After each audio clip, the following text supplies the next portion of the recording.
We are committed to creating a safe and supportive space for our guests and listeners, and to provide information and tools that will help our listeners understand, manage, and overcome trauma. We understand that the healing journey can bring up challenging emotions.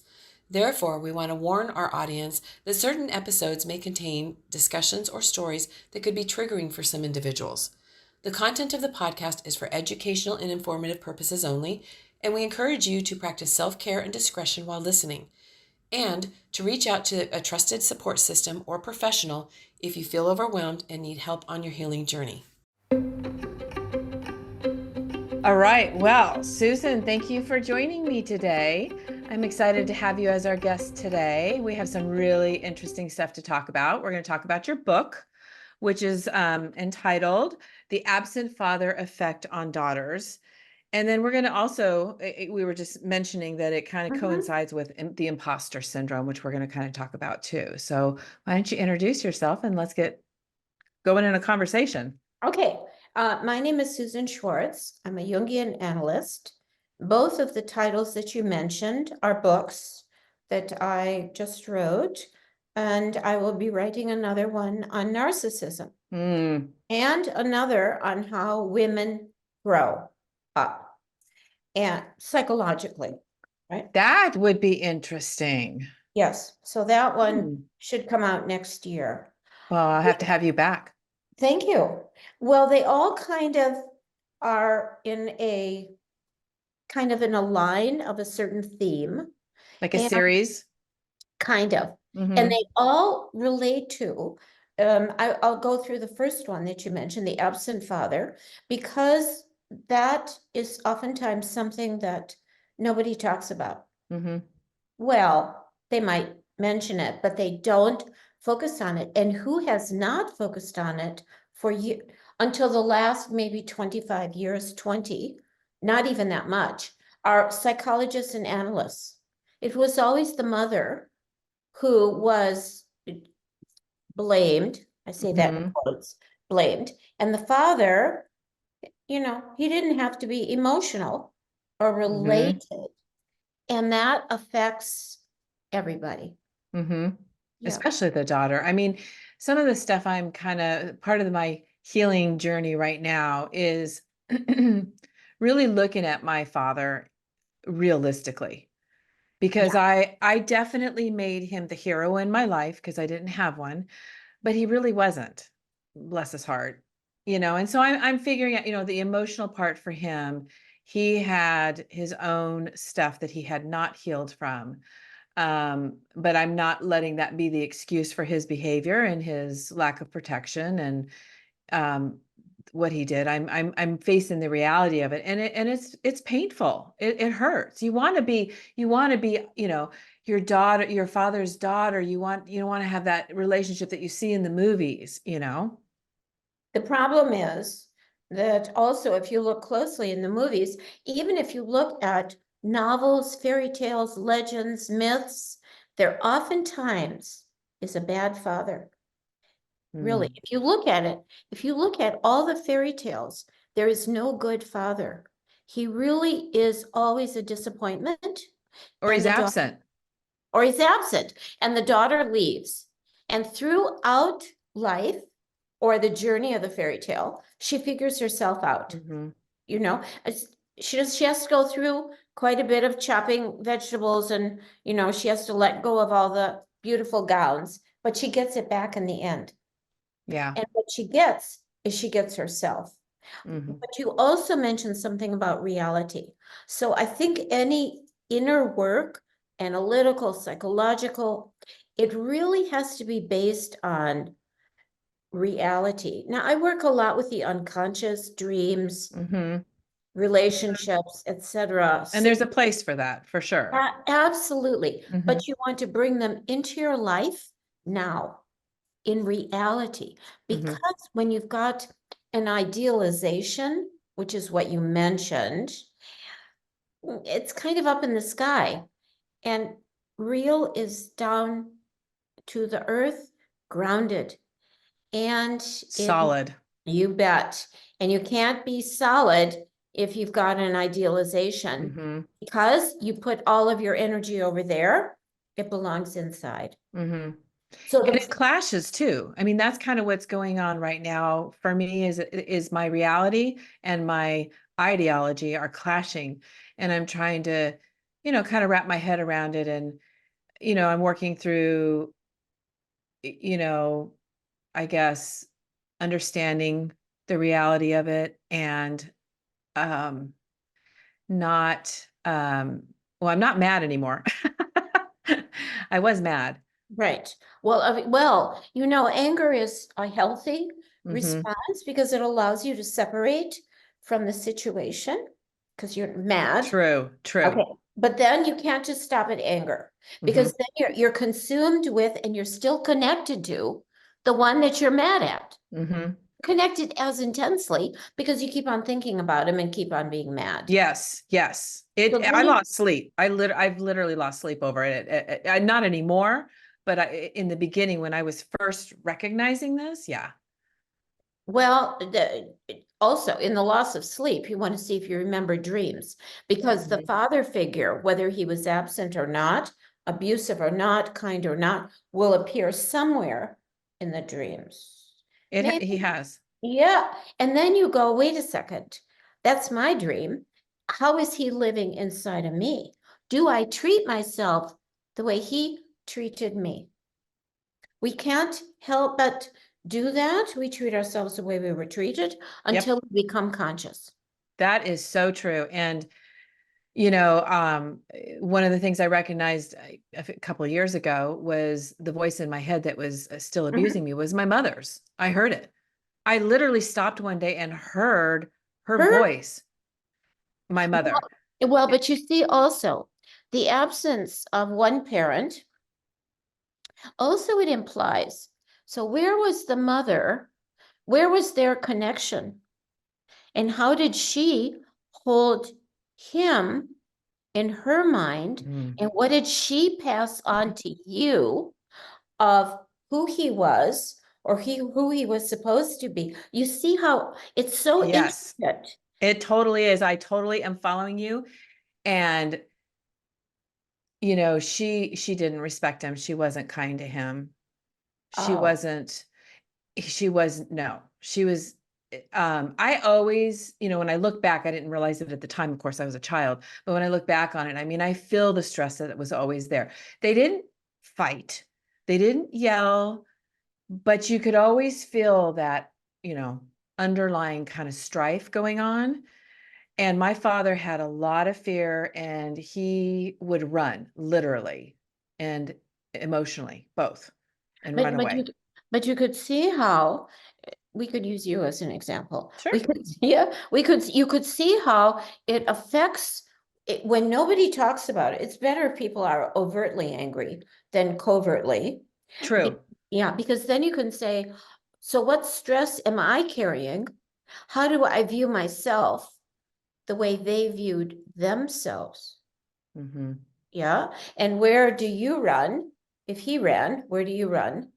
And then how close can you let yourself get to yourself or to others? The thing Yeah. about the thing about absence, or you could say a difficult situation is how are you going to turn it around? How are you going to Mm-hmm. fill the absence? How are you going to learn from it, turn it around and transform?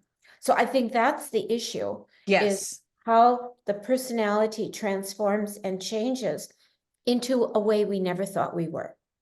Well, and I'll share what I'm doing to kind of work through this, Mhm. with, so I was angry. I was very angry. And I think it was just, there was kind of a shock when I finally allowed myself to really understand the So, reality of what was going yeah. on or, really see it for the first time. So there was definitely anger. And it went on for a couple of days and it was driving me crazy, frankly, because it was like, it was consuming me. I could feel it. And I knew there had to be a way to release it. And what I had done in the past that I had worked with little Lisa, the little girl Lisa, up until she's about 11. Uh, And she's doing really well. But the teenage Lisa from right. about 12 on is the one that really, really got the brunt of the abuse. And so, what I started to do is, and I did this on my typewriter because my fingers can keep up with my mind rather than trying to write it out.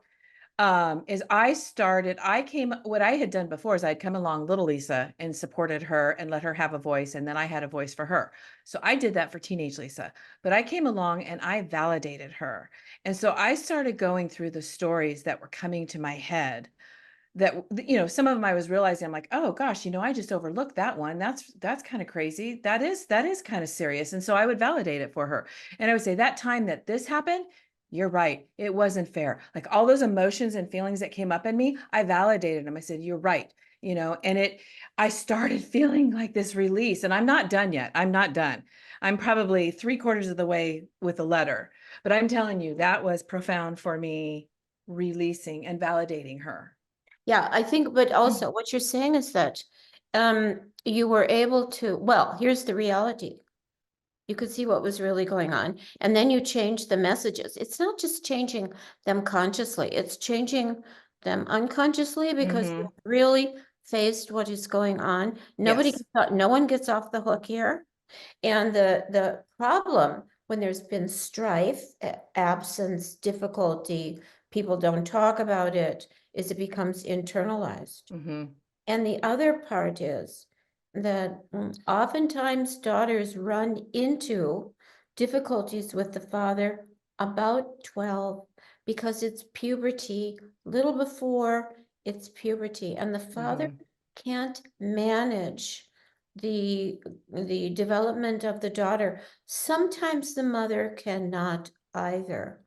Oftentimes people who are very insecure cannot celebrate the development of the daughter.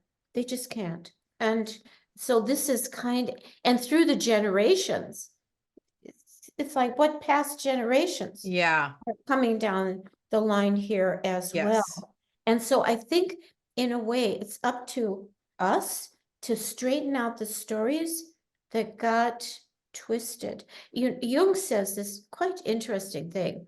He says the unlived life of the parents goes onto the child. You could see what was not lived.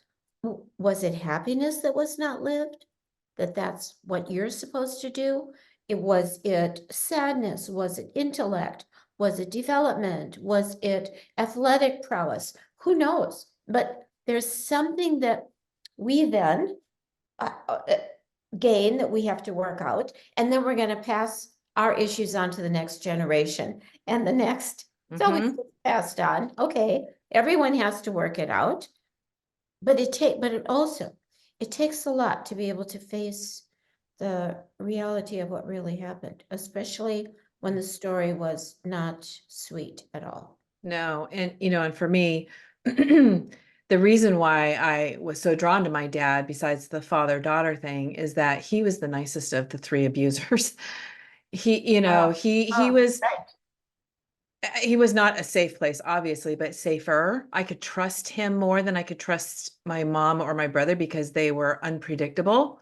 My dad was a little more predictable. But after my mom passed, she died when I was 16, is when things got really dark for him. And I know it rocked his world when my mom passed away. And it was interesting because I didn't get help at all from anybody on losing her.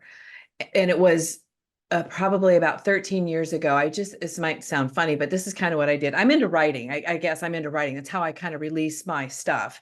And I was going through some really difficult times. My husband and I had separated, and I was really doing a lot of soul searching. And I literally went to their graves with a very thick pad and a pen. And I wrote and I wrote and I wrote until I couldn't write anymore. I must have wrote 20 pages. And part of it was, me sharing my life, but it was also me helping me to realize, and I didn't, this is not a being hard on teenage Lisa, but one of the things that I realized that I didn't realize then, and I didn't realize until then, was that, my dad became a single father. In a minute. He lost the love of his life. He called her his sweetheart. He lost her. His whole entire world changed. So did mine as 16. But for a moment, I saw it differently. And seeing things differently like that has tremendously helped in my healing. And part of it is because it takes the responsibility off of me. Well, that's Because what I was thinking. Sorry, but you no, go ahead. actually, it happens to children that they feel they need to heal the parent. They Yes. need to make the parent happy, which they can't do. They need to make the parent love again. They will do almost anything.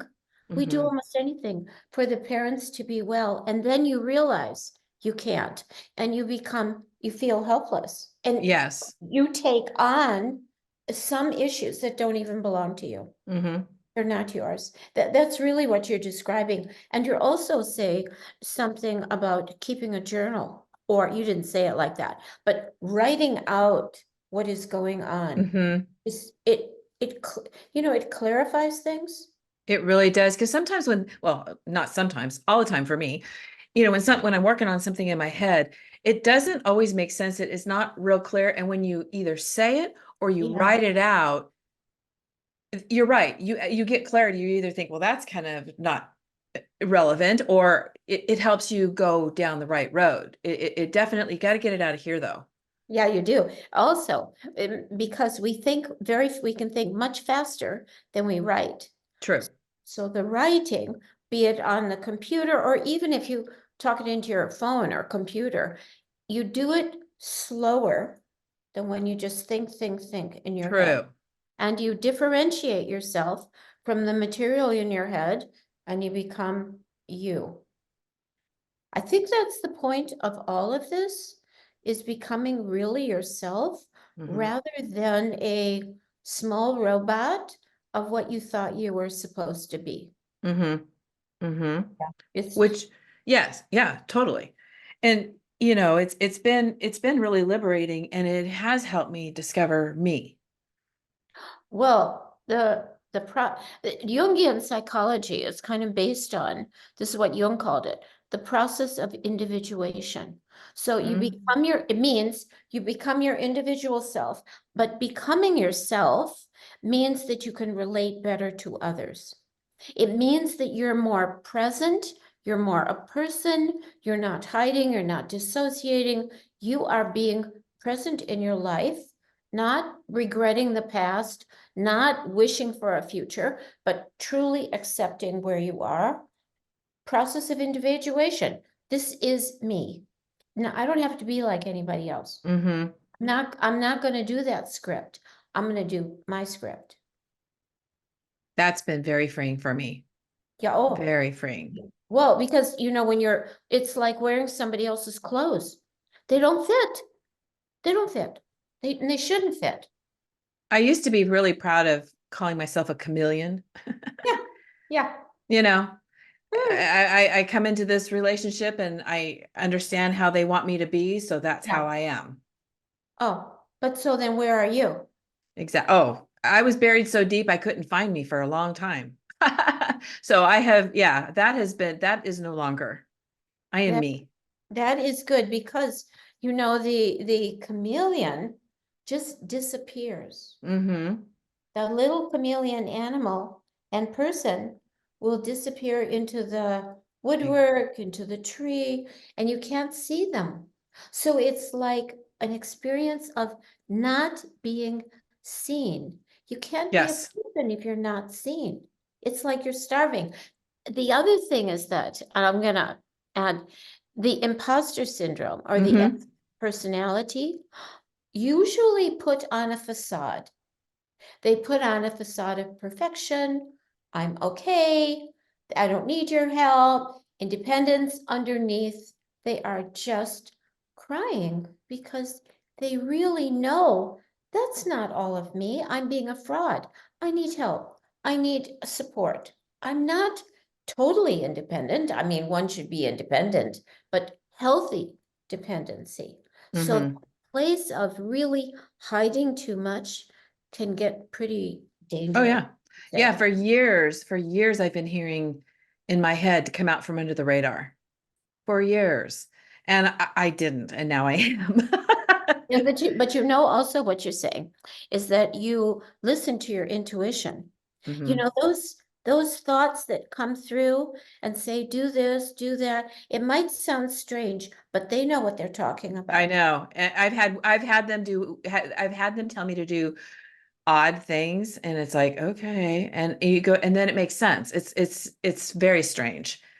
But it works and it's true. And the reason why I didn't come out from under the radar for a long time is the fear.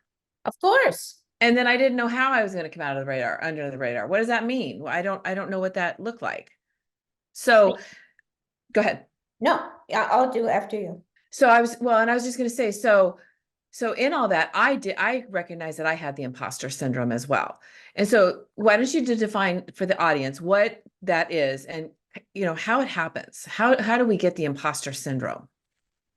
Because, and so let me differentiate just a little. The imposter syndrome is kind of a modern terminology, a little bit fostered with our social media. Yes. Where you can Photoshop anything and look any kind of a way. Okay. So that's part of the imposter. The as if personality is like that. It was named, interestingly enough, named the as if personality in the 1940s by a Freudian analyst, a woman who said, those people who are like that, mostly women, not analyzable, too superficial, without depth. It was it's almost like a disrespect for the feminine or the struggle of the feminine. So that was in the 40s. And then it was kind of went underground. Nobody picked it up, probably because it was a woman who had written about it. Yes. Okay. And women were supposed to be in the shadows, as it were. And then it's kind of come forward, and then I picked it up as well, because I see so many people, not just women, who will come in on the first session and they say, I know I'm a fraud. How do you know you're a fraud? I know it. Nobody understands it. Nobody really sees me. It's the imposter syndrome, and they're almost the same, but the problem with the imposter syndrome is it's looked upon as very superficial, no depth. And most of the people that write about it, psychologists, counselors, or whatever, they really don't pay attention to the unconscious or the struggles and the conflicts that are happening inside this person. So they're not just this glitz, wonderful facade, but there really is a person inside there who is struggling to come out. And all they really need is like a platform of safety. You mentioned that. Yeah. You need to know it's okay. I can be me, because they're really struggling. There's a lot of vulnerability, fear, like you said as well. And how to come out and be you when you haven't been you, you asked me the original question. They get raised to be special kids, special children. You are marvelous. You are the love. You are this, you are that. Or they were neglected. So, and they also might have had to be the parent for the parent. In one way or another, they have to understand the parent, be the parent, take care of the parents, live out the goals for the parents. So that's part of that chameleon as well. Yeah. And I'll tell you the thought that would go through my mind, I just remember, making sure everything is perfect as much as I can. Right. And because in my head, I was so afraid that they would find out the truth, and then I would be humiliated, because one of the ways that I was abused as a child that carries into my adult life, that I know I've worked through a lot of this, but is the humiliation. You're being vulnerable, and then they take advantage of that. Yep. And so for me, I can just remember thinking, oh, nobody can see that, because, well, one, they'll know I'm a phony, and two, it's going to give them an opportunity to just Slam you. Yeah, exactly. I think that you called it humiliation. We could say that it's also a shame. Oh, sure. Absolutely. And Yep. the reason I said shame is, as you look at how it's defined, shame really goes to the core of oneself. And you feel that there is something flawed. People say it's like there's a black hole. They say, I feel flawed. I know I'm flawed. How are you flawed? They just know it. And it's that shame feeling. Mm-hmm. And having been shamed, mostly at home, sometimes it occurs, bullies at school, on the street. It can happen in lots of different situations. It can also be siblings that Yeah. Yeah. that one is bullied by and Yeah. shamed by. It, and it sticks for a long time. Yeah. And one of the things that in my healing, I recognized, and I'm sure this had something to do with my imposter syndrome, is I was a pretty little girl that my mom loved to dress up. And I'm telling you, Easter time was amazing. I would get a completely new outfit, new purse, new gloves, new hat, new little socks, new shoes, everything, get all dolled up. And I loved it.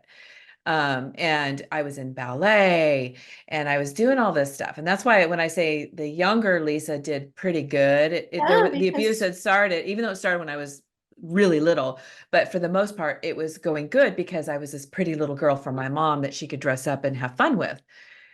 And then I hit about 12 and I started my emotional eating and I started putting weight on. Oh. And honestly, at the time, I had no idea why I was putting weight on. I didn't put the two things together at all. But my mom was buying the crap and I was eating it all the time. And nobody was telling me not to. And nobody was telling me, honey, you can't eat like that because you're gonna put weight. Nobody taught me that. And instead, I got shamed for putting weight on to the point that my mom told me she wasn't even gonna buy me any more clothes till I lost weight, but I didn't even know how to lose weight. I was in this poor cycle of going, okay, I've got weight on. I don't know how it's on. She wants me to lose it. I don't know how, and so that is when she got really vicious, when I wasn't that pretty little girl anymore. And I recognize that in my adult life where I was real concerned about my looks for that reason. Like it was just part of me. Yeah, but also, so sadly, it's with women, also with men, how we view our own bodies. Yeah. Yeah.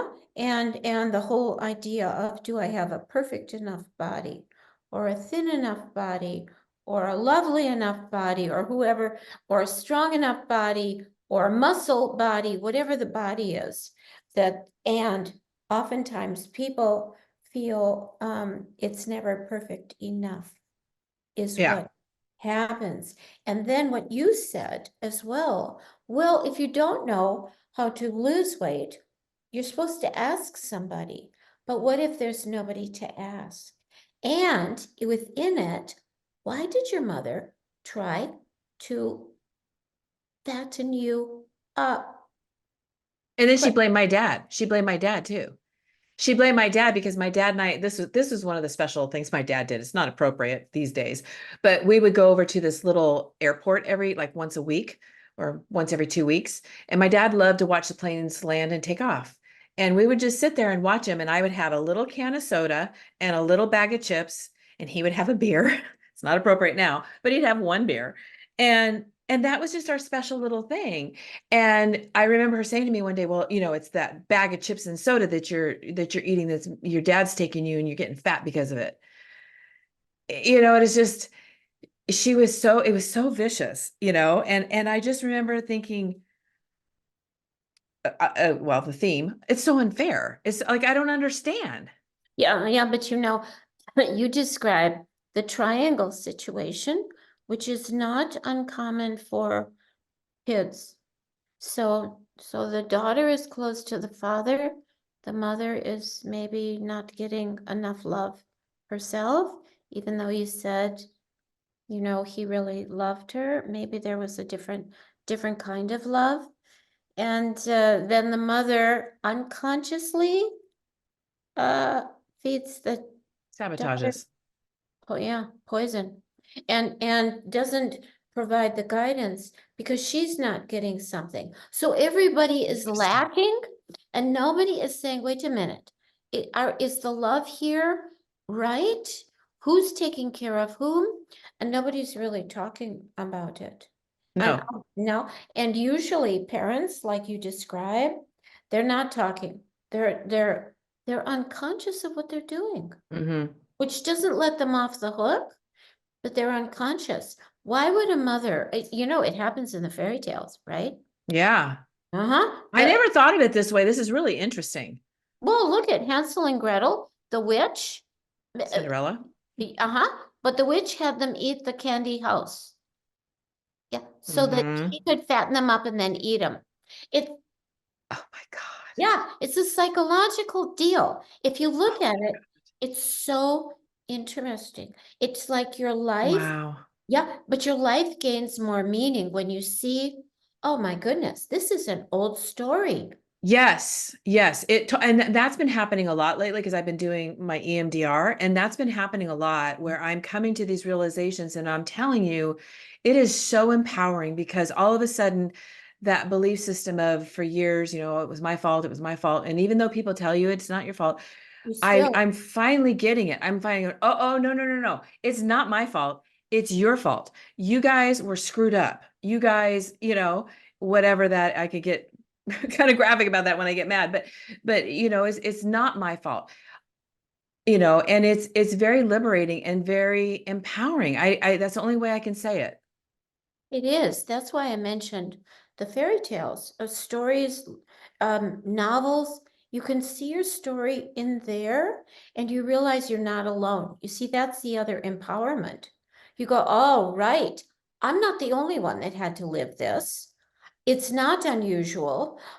It doesn't mean you're not special. It means that a lot of people have suffered like this and made it through. See, I think that's the other thing, to make it through and see all of the struggles that you went through, not just meaningless, but they've made you who you are. Right. Right. And they also, because you have to deal with, how do you get fortitude through tragedy oftentimes?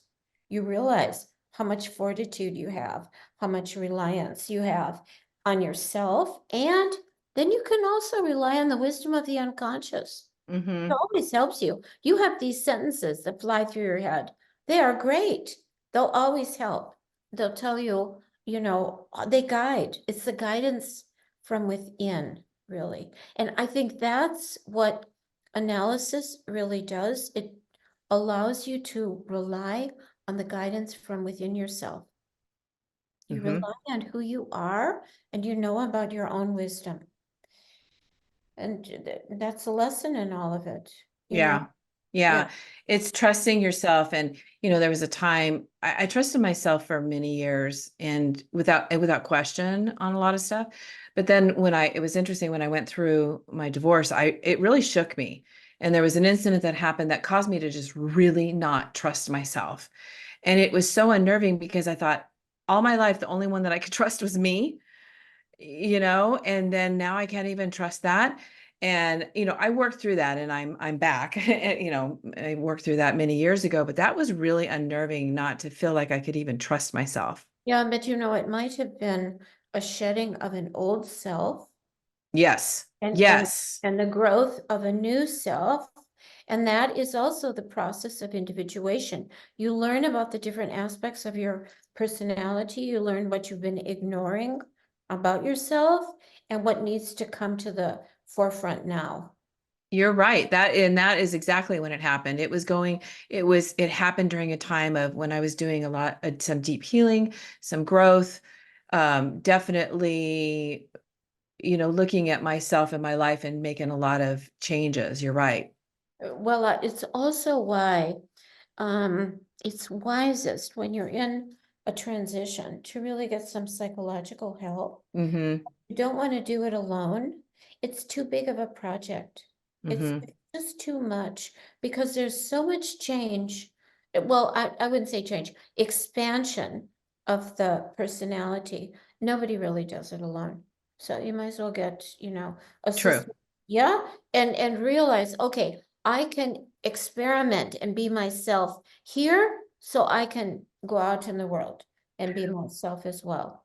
Yeah, and as a matter of fact, one of the things that I talked to my therapist the other day, and I think this might help people too, is I never had a normal growing up. I never had a normal life. It wasn't normal. As far back as I can remember, I had childhood abuse.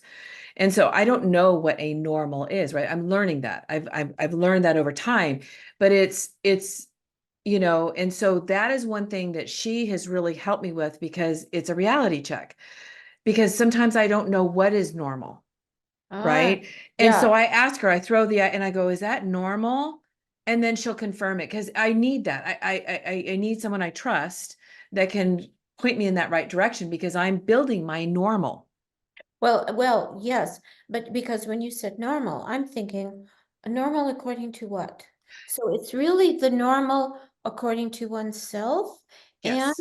and also that normal allows you to be really who you are with other people that are close to you. So you Yes. don't have to hide and you don't have to abandon yourself to try to fit into some other script.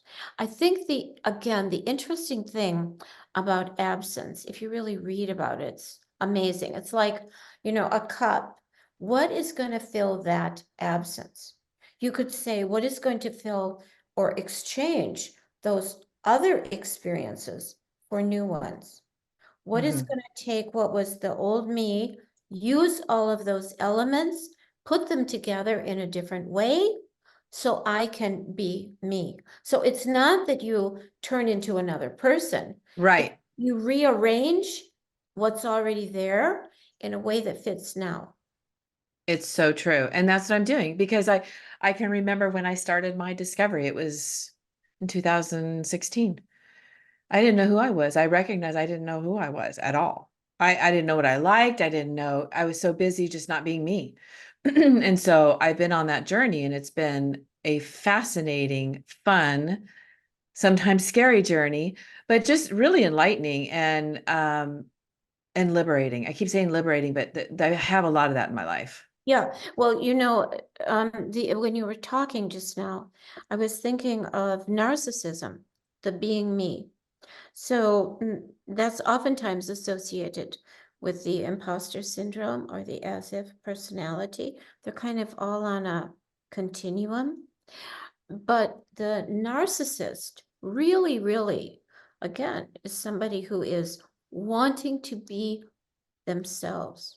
It's not really, I love myself. It's Hmm. that I don't like myself. In fact, I hate myself. Well, if you know the story, Narcissus can't see anybody else but himself. And when he sees himself, he doesn't even know it's himself. So Wow. he doesn't really hear how it's misinterpreted. It really is a call for help and a call to be seen and a call to really see who one is. What you're describing is you couldn't see who you were. And Mm-mm. how do you walk through the world in such a vulnerable way, not seeing who you are? You have to see who you are. Yeah, because I was a chameleon. Yeah, of course. Yeah. Of course. Hmm. So the whole thing about narcissism is not just, oh my gosh, someone is a narcissist. It's much more let's have some empathy here Hmm. for the possibility of change, Hmm. development, and growth into who that person could really be and who they really want to be. They might not know it at the time, but they really want to. I think there's something about recognizing whatever diagnoses people have, that it really is a call for the personality to expand. Well, and wouldn't you agree that, people who hurt other people are hurting? That's the bottom line. Totally. Bottom line. Because, I'm not hurting anymore, and I don't want to hurt anybody, never on purpose. And if I catch myself on accident hurting someone, I make amends. And so, we have to remember that. And the power in knowing that too is understanding when someone's coming at you that they're hurting. It doesn't make it okay. It doesn't make the behavior okay if they're coming at you, but it at least helps you understand that person is hurting and can help you adjust in the situation. True. But you also, I think, as we know ourselves better, we watch and are able to discern the energy that is right for us to be around. So Yes. if someone is coming at us and it feels threatening, we will want to go away.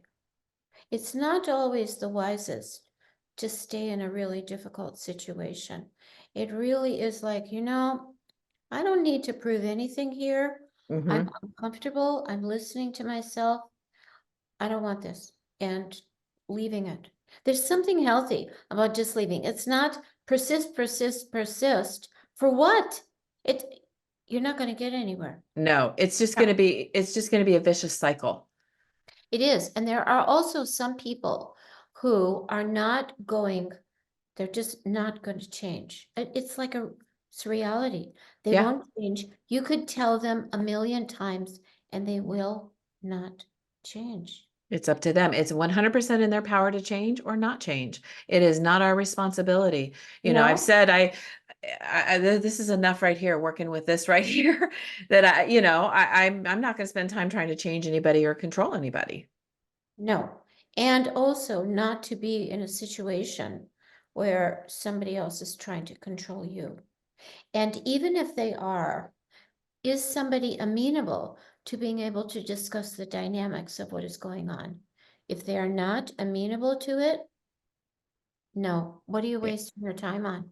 I hear stories all the time of someone who is trying to go back to the parent, make it better, or the parent going to the child. I mean, it can go either way. Right. And some situations are not possible to alter, and that's reality.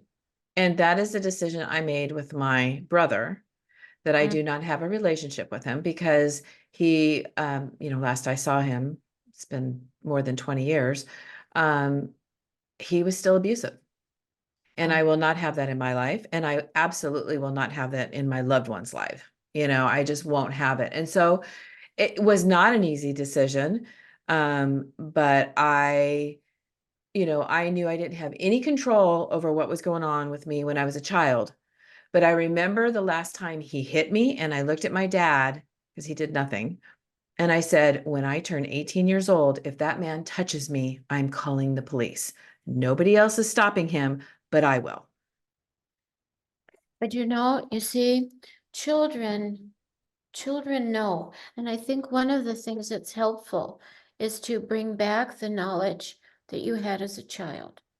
It's honoring what was known as a child in life now.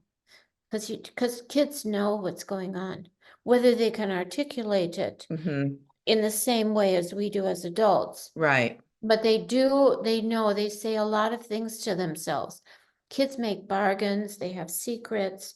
They're very smart. We were all very smart as kids. Oh yeah. And we quickly, because our little minds are just not developed, but we quickly find ways to cope with that situation at the moment, right?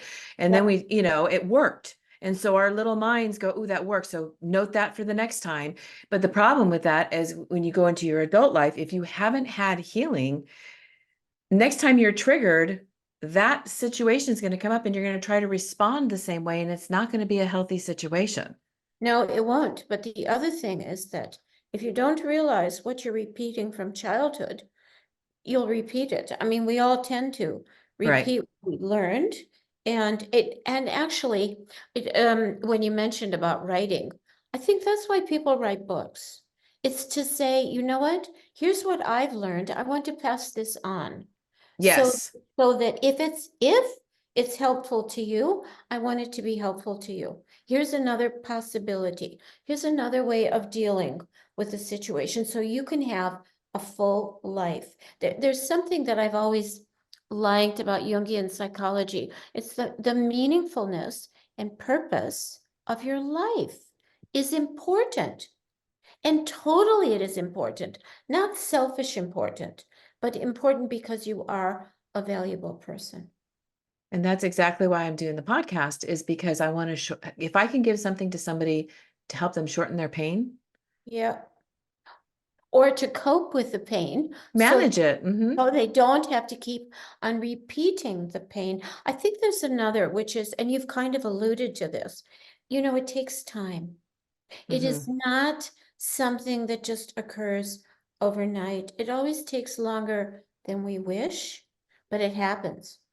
You have to persevere and you just keep going and going. It's like you keep on writing dreams and ideas, thoughts, feelings, memories, and the other memories come forward and your life gets better. And the other thing that happens is you get healthier. Your body, you take care of your body, not obsessive perfectionistic, but healthy. Yes. Healthy.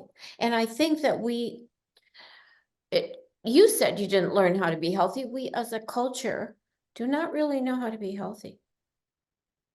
Yeah. Yeah, because it's not just your body. It's not just what you eat. It's not it's everything. It's what you listen to. It's what you watch. It's what you read. It's what you think, it's what you expose yourself to. And what we are exposed to. Yes. Right?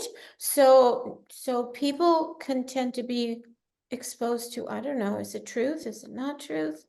And the other part of that is that we are bombarded a great deal with lots of stuff. And a lot of people don't learn how to discriminate between what works and what doesn't work. I think we're in such an interesting age that of development of oneself, but also a pull to be like everybody else. That is true. We do get bombarded, and it is, and we get bombarded with so much so fast that it is hard to discern. It is, and that is where I have learned, because I can tend to be impulsive, of taking a step back and looking at a situation and taking a breath and not reacting or responding. Right. People, well, all of us, if we send a text, we don't get an answer back within what, an hour? What happened? They rejected me. Yes. Or they didn't think about it. How come I'm not being thought about? And we expect it to be very fast. But what about if we just need to think about it overnight and can respond within 24 hours? That should be fine. Yes, and I used to be the person on the other end, though, that I'd have to respond right away. And so I was always frantic, always responding, because I didn't want them to think that. I didn't want them to think that, and it's like, now I'm like, I do exactly that. If I have a minute, I'll respond. If I need a minute, I will take a minute. It's not so urgent. Like, we don't have to, because the problem too with being so impulsive is you're not going to always think things through. You're not going to have the clarity that you would have if you take a minute and, pause, take a breath, and think it through. Exactly. I just wanted to go back just to a couple of things. One is that our culture is also something that helps shape us. Yes. Okay, and so then we have to look at what in the United States shapes us, what shapes our country, how is our country in the world, and what do we believe because we are people born in the United States? Because we're raised in a very particular way. Yes. And it helps know what it is. And it's very, be strong, go for it, do it. But what if you're somebody who needs a little bit of time? What if your development is just going to unravel through life? Should be allowed. We have a very impatient culture. You are right. I mean, even look at our school system. I mean, honestly, we teach all the kids the same way.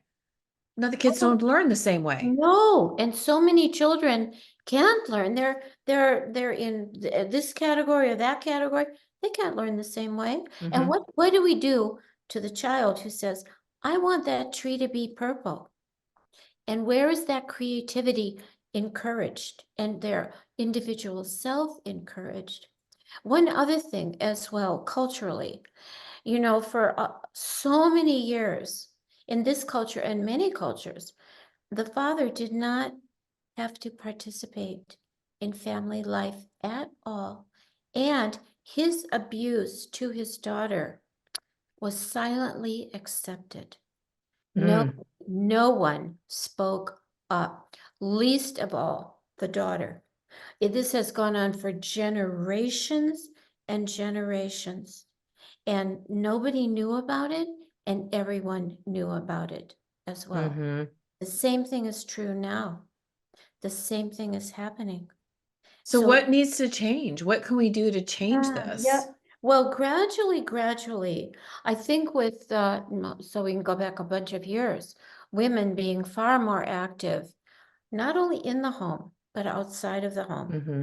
and also politically as well. So everybody being more, and also that the father or whoever is in the father position is someone who is emotionally involved and aware of his responsibility to himself, to his children, to his partner, in an emotional way, and to be really present, not present like, focused on work and then the child on the side, not being paid attention to, not going to soccer games, things like that, that really should be expected. I think more fathers are becoming active in their, Mm-hmm.